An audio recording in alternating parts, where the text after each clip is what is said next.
So let's take a second and talk about the car chase, one of the most time-honored traditions of the movie-making genre. It has been a beloved centerpiece of the film industry almost since its inception. I mean, the Keystone Cops were chasing people around and having wacky shenanigans almost as soon as film was invented, and it's only evolved over time. I mean, the car chase is so ubiquitous. I was going really good there, and then I tripped over it. I sounded really smart, though, for a minute, didn't I? So ubiquitous with the film industry that these days, like, we build entire franchises around them, not just, scenes in movies, but a whole franchise. I mean, aren't they doing, like, 10 bloody Fast and the Furious movies based simply on the premise of car go fast? And when done well, the car chase can be some of the most memorable parts of the movie. I think of the Blues Brothers. Like, the best part of that movie is the climactic car chase. The Marvel Cinematic Universe does a pretty good job of it. I think of the one in Captain America Civil War, which was more of a foot chase that turned into a car chase, but you know what I mean. I know Rebecca is not a huge fan of them, and I understand why, because when they're not done well, they can become just very bland and forgettable, and it's sad that when I was setting out to do this, I could think of more bland, unmemorable car chases in movies than I could really spectacular, really good ones. And I know there are ones out there that I'm forgetting. Maybe not a car chase, but like the motorcycle chase scene in Tomorrow Never Dies. I mean, that's a great chase scene. But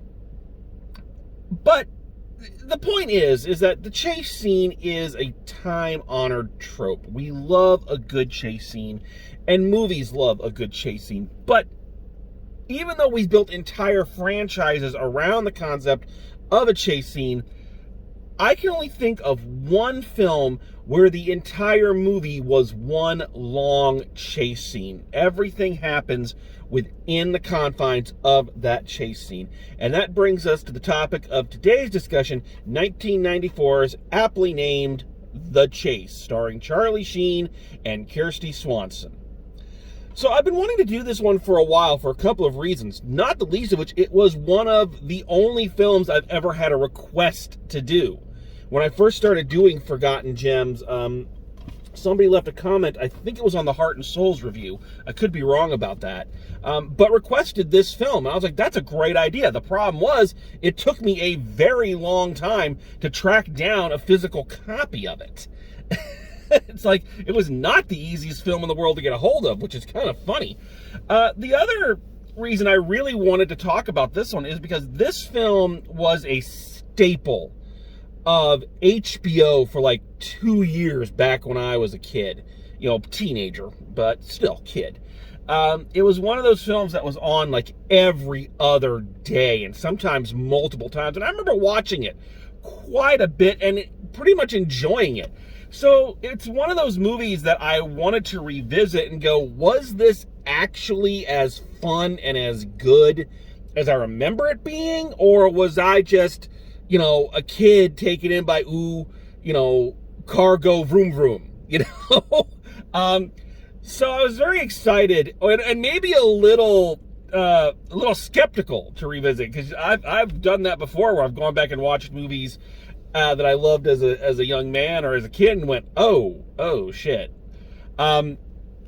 So I was excited but a little trepidatious about taking this one on. And what's the final verdict? Well, we're gonna get into that.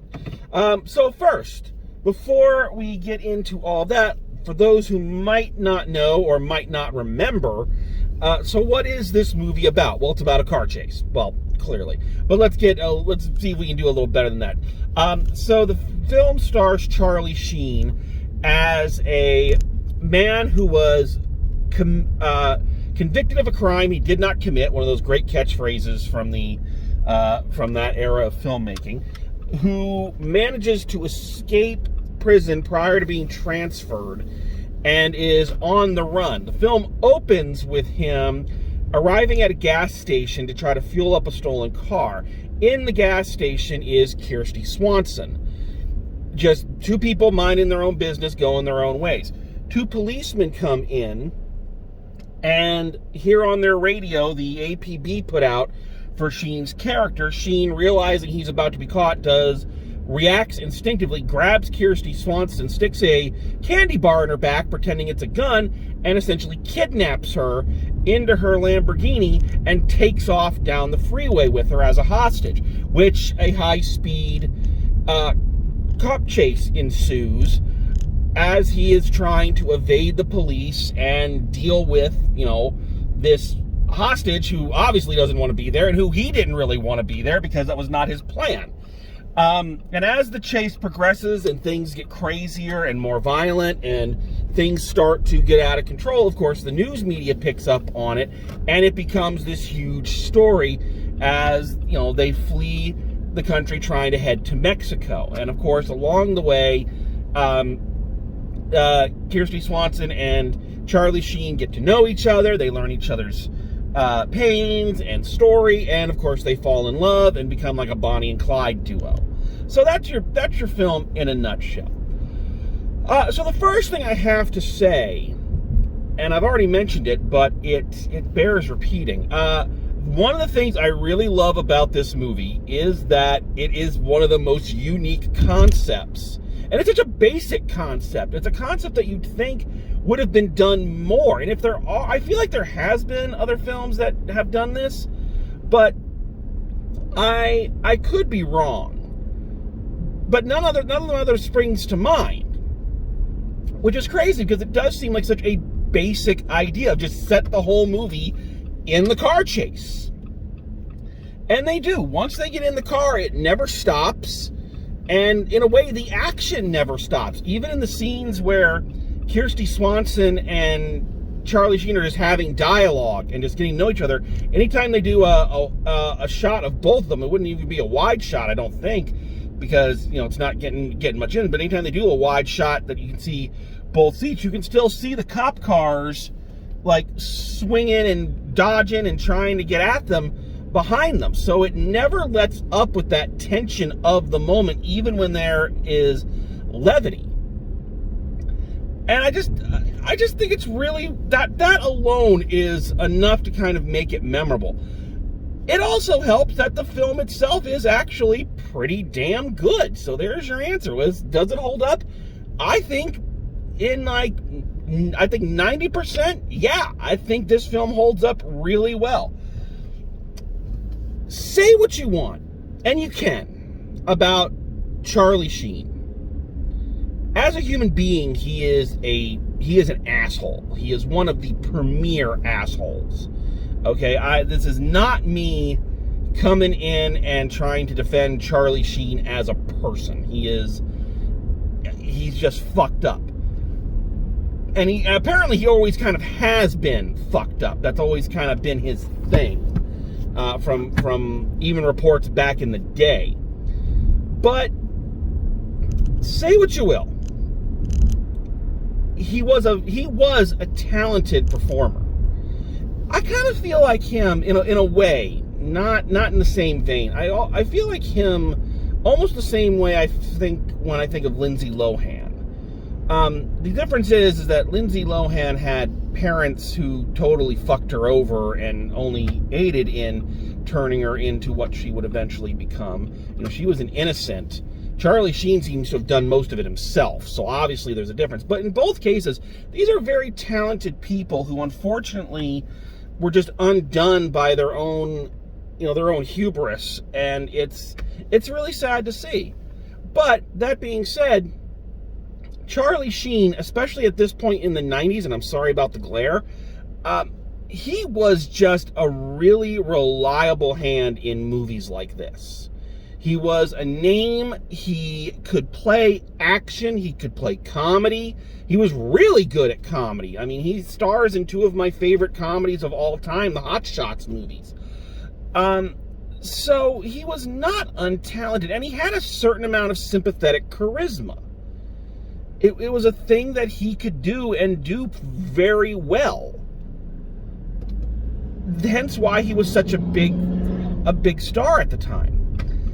And he and Kristy Swanson worked really, really well together. Kristy Swanson is one of those actors who was, I don't even think she was ever really big.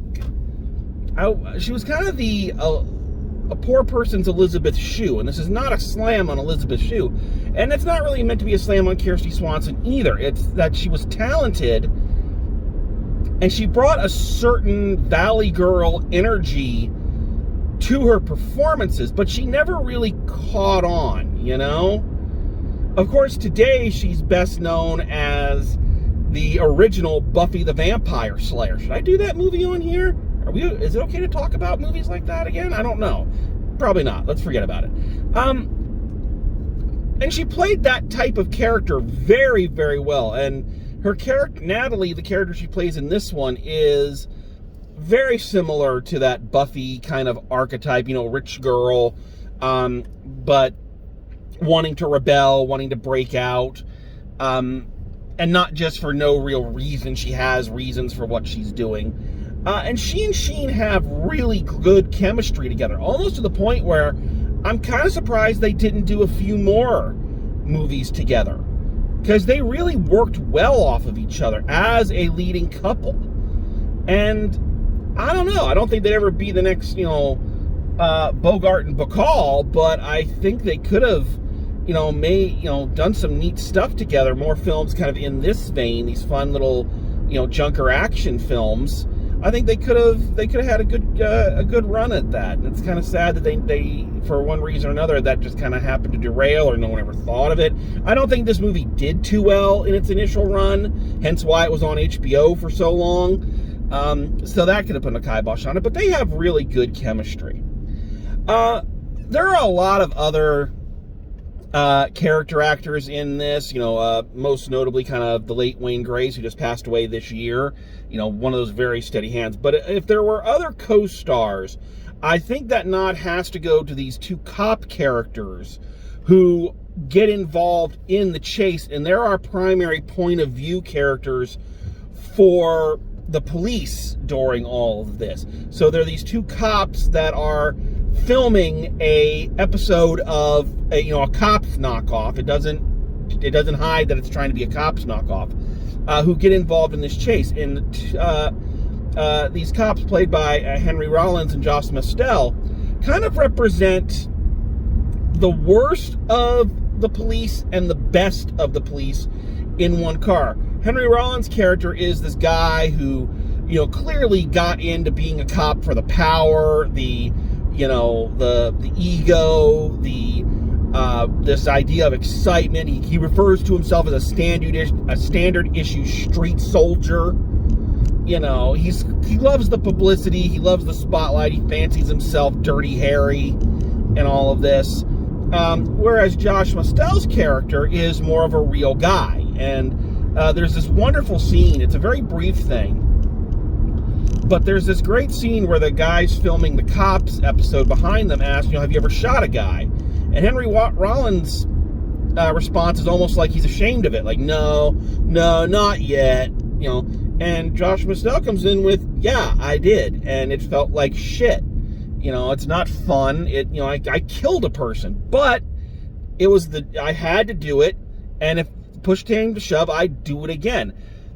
And I like that they have that duality in there, and that doesn't change. Josh Mostel does not become harder edge or more ruthless as it goes on. He remains the same guy, you know. Henry Rollins gets more and more gunned up as the chase proceeds, but Josh Mostel doesn't change. I think the other thing that's interesting about this movie, especially taken in a modern context, is this is one of the first, not the first movies really, I think you can say RoboCop may have been one of the first ones, but this is one of those movies that really, if it can be said to be about anything, it's really taken a lot of swipes at what was, at the time, modern news coverage. This is one of those situations where, to a younger audience, and especially kind of given this the atmosphere that we are in currently, some of this is going to seem very silly and almost quaint by their standards. We are used, in this day and age, especially with the internet, we are used to sensationalized news. We're just used to it. It's become such a accepted part of our lives that it doesn't even register anymore. You know, and also kind of the extreme one-sidedness of it. You know, which missing person report garners nationwide coverage and which one doesn't. You know, which one do we suddenly turn into the trial of the century and which ones we don't?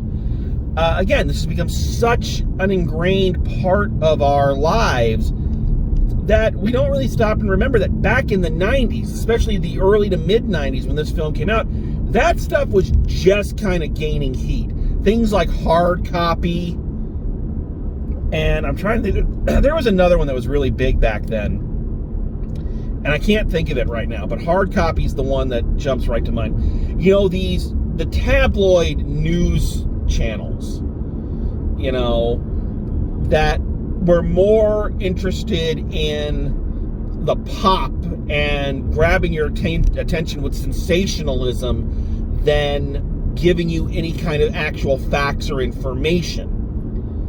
You know, this is now morphed into, you know, fucking Fox News, right? But again, at the time, this was all brand new. And it was, I think by the time this film hit, the OJ trial was kind of the big thing. So that was one of those big sensationalized news stories. And so this film is really kind of taken not so subtle jabs at, you know, that type of just tabloid junk journalism, know the basics and fill in the blanks with what sounds most entertaining. There's this great scene, one of my favorite little segments in the film, when they're about to be boxed in by two cops on either side, and Charlie Sheen, just thinking instinctively, grabs this gun he has and points it out the window. He hits a bump in the road. The car jostles, the gun goes off, he accidentally shoots out one of the cop tires, and the car flips over several times. And the traffic copter guy who's reporting on it goes, "Oh my God, he must have been a sharpshooter to take that out at such high speeds. Possibly an ex-Marine." It's like he has nothing to back that up.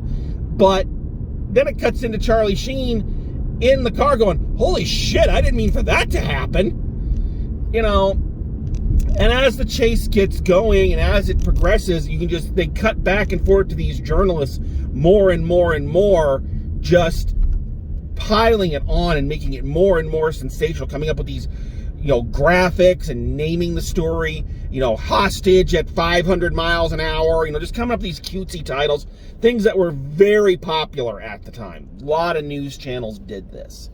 And really kind of, I'm not going to say shining a light because we knew it was happening, but really kicking these tabloid journalists right in the balls with it. Fun fact, as we go into that, as we cut back and forth, in a very brief cameo, Carrie Elways is in this movie. I did not know that as a kid. Like, they cut back to one of the news reports, and Carrie Elways is the anchorman, and he's doing his Carrie Elways. He's blonde. He's got that big old smile. He's like, oh well, you know, just playing the dipshit anchorman. It's Carrie Elways is awesome. So in a way, we have kind of a Hot Shots reunion here, because we have Charlie Sheen, Kristy Swanson, and Carrie Elways. All of them were in Hot Shots back in '91. And if you haven't seen Hot Shots, you need to fucking see Hot Shots. All right, just fucking do it. Especially now, you know, slight tangent, and I think I mentioned this when I did that review. Now that we've gotten this revival of Maverick, of Top Gun, can we please get Hot Shots Part 3? Can we please do that? I mean, I think it's time. Anyway. So yeah, I think another great thing about this film is that the action scenes are all really fun and really well directed. And I like that it's always implied that, Charlie Sheen is surviving just by the skin of his teeth and by sheer dumb luck. He's doing things strictly out of desperation. And just by happenstance, things happen that benefit him. They're weaving in and out of traffic, and he happens to zoom out from behind this tractor trailer, which one of the cops jostles, the back flies open, and it's a cadaver truck taking bodies to colleges for experimentation. The bodies start falling out. These two jackasses in a monster truck attempt to sideswipe him. He manages to dodge it. Again, just sure dumb luck. The truck flips over and causes more mayhem. So when it's time to ratchet up the action, it does a pretty fun and memorable job of it. It has a lot of fun with its central conceit, which I think is one of the most important things. If you're going with a high concept film like this, you need to have some fun with it, and they really do. I'm not going to say this film is perfect by any stretch. Especially there are some really awkward moments in it. I would say that the relationship between Charlie Sheen and Kristy Swanson is really well done and develops naturally. For a film that's only supposed to take place within the kind of almost in real time, so within like an hour and a half, as far as you can bend your suspension of disbelief, they meet, have their jostles and their disagreements. They start to like each other, and they fall in love in a fairly natural progression, as these things go, all right? But there is this scene, which is just really bad. I hate this scene so much, where Kristy Swanson finally decides she's fallen in love with Charlie Sheen.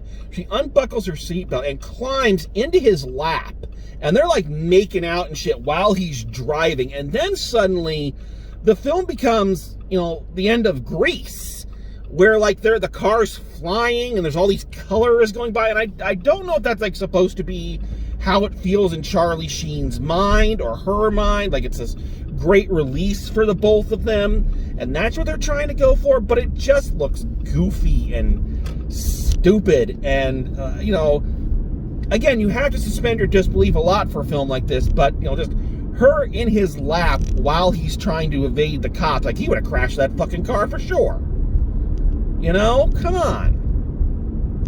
So, and there are a couple other little moments. There's a scene early on where they're zipping in and out, and Kristy Swanson gets sick to her stomach, and she throws up out the window and it hits the cop car. And I have mentioned many times, I do not like vomit humor. I just don't. So that didn't play well with me. But, these are minor quibbles. The ending is also a little weak, but this is one of those films that builds and builds and builds to a point where you really have to do something spectacular to cap it all off. And they kind of do, but I don't know. The ending always leaves me a little flat. Especially when they finally break through the barricade to Mexico, and they're actually in Mexico at that point.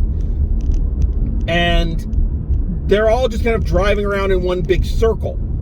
Like, literally. That's how they're driving around, and they're all chasing Charlie Sheen just in a big circle. It's like, just, I don't know police protocol, but it's like, just fucking slam your brakes on, dude. Just slam the brakes. And you sandwich them in between the two of you. There, done. Chase over. Yeah, so I'm not going to say it's perfect. There are some stupid moments. And, overall, the concept is stupid, really. It's a stupid, cheap 90s action film. But on the whole, like I say, if you ask me, does this hold up? I'd say 90%, yeah. And for a film from that time, that's pretty damn fucking good. That 90% of it is still that strong. This, I'm not a fan of remakes, obviously. I think I've mentioned that many times. But I do believe that certain concepts and certain ideas can benefit from a modern take. And this is one of those films that I kind of wonder what a modern version of it would look like. And is there more you can do with the concept now, or just do differently? Again, it's not that this film is lacking. I think this film is very fun, very entertaining. It takes its swipes, and it's enjoyable and cathartic to see those swipes. But there are just some of the things it raises. You just wonder, I wonder what a new director and new actors in a modern day setting might do for this film. And the film tries to have this subplot of the system failed Charlie Sheen. You know, he's a regular guy and he can't win in the system. Which is fair. We were, you know, the justice system was very much in question back in those days. But here's the thing, especially if looking at it from a modern lens, they have this whole subplot about the system failing and Charlie Sheen's white. And it's not to say the system does not fail white people. It's not to say that at all. So please don't come with, oh, so you think the system only fails minorities? No, the system fails everybody. But I'm saying, you know, I think there are some people it fails a bit more often. That's all I'm going to say. And it would be very interesting to see this concept done with a modern lens. Pardon me. Chris, we're almost done. Again, I'm not advocating for a remake, just stating that it would be kind of interesting, is all I'm getting at. So answering the question I asked at the beginning, does the film hold up? I think so. I had a great time watching it. It was a lot of fun. It was great to see some of these actors when they were kind of in their prime and had not yet become internet jokes or disappeared completely. Yeah, what happened to Kristy Swanson? She did Buffy the Vampire Slayer. She did this. She did some other things. Then I think she fucked her partner on Ice Skating with the Stars, I think it was, and he was married, and there was a slight scandal there, and then you never heard from her again. So, you know, but it was great to kind of see some of these folks back when they were in their prime and just going, wow, they had a lot to offer, and they, you know, for what they gave us, I think we can be happy with that. So yeah, so if you can find this one, do check it out, especially if you like action films and you're a fan of the Fast and Furious movies. You can kind of see Fast and Furious version 1.0. All right. So yeah, love this movie. Still love this movie. Glad I finally got to see it again, and glad I could add it to the collection. All right, so there we have it. And I think especially dealing with the topics of this movie and the central conceit of this movie, I feel my usual sign-off has even more gravitas than usual when I say to you, drive safe, and I will see you at the movies. Don't you forget about me.